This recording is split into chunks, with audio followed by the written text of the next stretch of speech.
রাধে রাধে, জয় শ্রীকৃষ্ণ। জয়। আমি চন্দনা, পরিবারের চন্দনা, আবারও একটা ছোট্ট মিনি ব্লগ নিয়ে চলে এসেছি, যেটা হলো রথযাত্রা নিয়ে, রথযাত্রা জগন্নাথ দেবকে নিয়ে।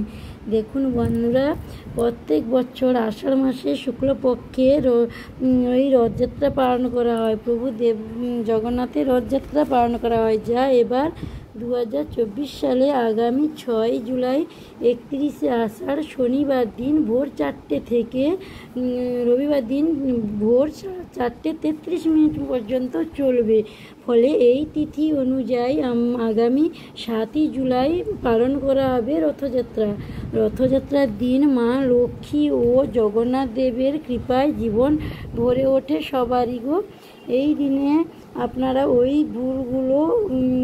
আপনারা ভুলেও এই জিনিসগুলো করবেন না, বা এই জিনিসগুলো খাবেন না, বাড়িতে নিয়ে আসবেন না গো। এবং এই দিন যদি তুলসী তলায় এই কাজগুলি সামান্য এই কাজগুলি যদি করতে পারেন, তাহলে খুব ভালো হয়। জগন্নাথের কৃপায় আপনাদের বাড়ি খুব সুখ শান্তিময় হয়ে উঠবে গো। এই দিন আপনারা কি করবেন না ও কি খাবেন না, এবং কোন কোন খাবারগুলো অবশ্যই গ্রহণ করবে, আমি সেই ব্যাপারে কিছু কথা তোমাদের সঙ্গে শেয়ার করতে এসেছি গো। শেয়ার করতে এসেছি। যে খাবারগুলো খাবেন না, যে কাজগুলো করবেন না, সেগুলি হলো, প্রথম হচ্ছে রথযাত্রার দিন ঘুম থেকে উঠে কারুর কোন মুখ না দেখে যদি রাধারানী বা জগন্নাথ দেবের মুখ দর্শন করতে পারেন, তাহলে অবশ্যই আপনার খুব ভালো হবে, আপনার পরিবারেরও খুব ভালো হবে গো। দ্বিতীয়ত, এই রথযাত্রার দিন কারুর সঙ্গে ঝগড়াঝাটি বা অশান্তি করবেন না, তাহলে খুব সংসারে অশান্তি হয়। আর রথযাত্রার দিন বাড়িতে জঙ্গল বা গাছগাছালি অপরিষ্কার পরিচ্ছন্ন করবেন না। চতুর্থ, এই দিন কোনো জীব হত্যা করবেন না। আর কি রথযাত্রার দিন কোন কোন খাবারগুলো খাবেন না, সেগুলো অতি অবশ্যই মন দিয়ে শুনে নাও বন্ধুরা। কমলি শাকটা আর বিভিন্ন ধরনের শাক এই রথযাত্রার দিন খাবেন না, কারণ এগুলো প্রচণ্ড শারীরিক সমস্যায় দেখা দেয়, শারীরিক অসুস্থতা আনে, তার জন্য গো।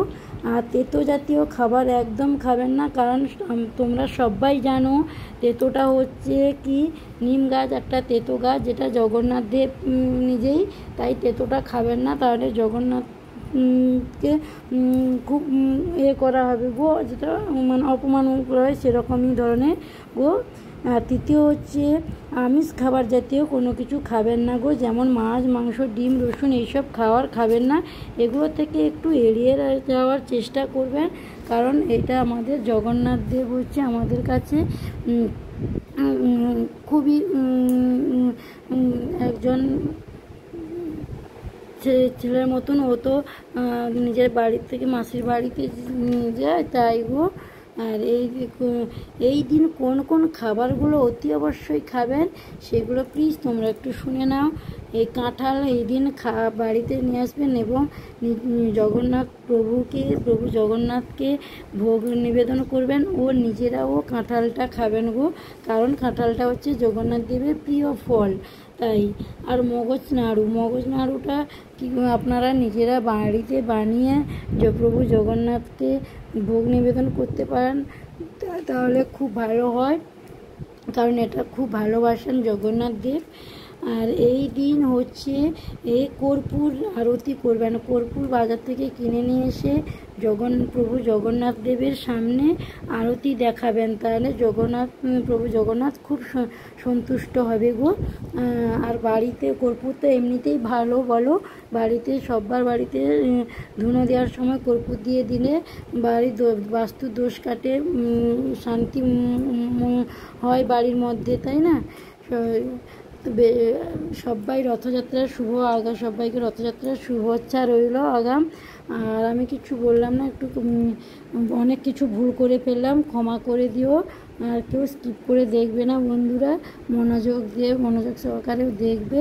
আর কেমন হলো তা কমেন্ট বক্সে জানাবেন, একটা লাইক শেয়ার করে দেবেন, একটা সাবস্ক্রাইব করে দেবেন। হরে কৃষ্ণ, রাধে রাধে।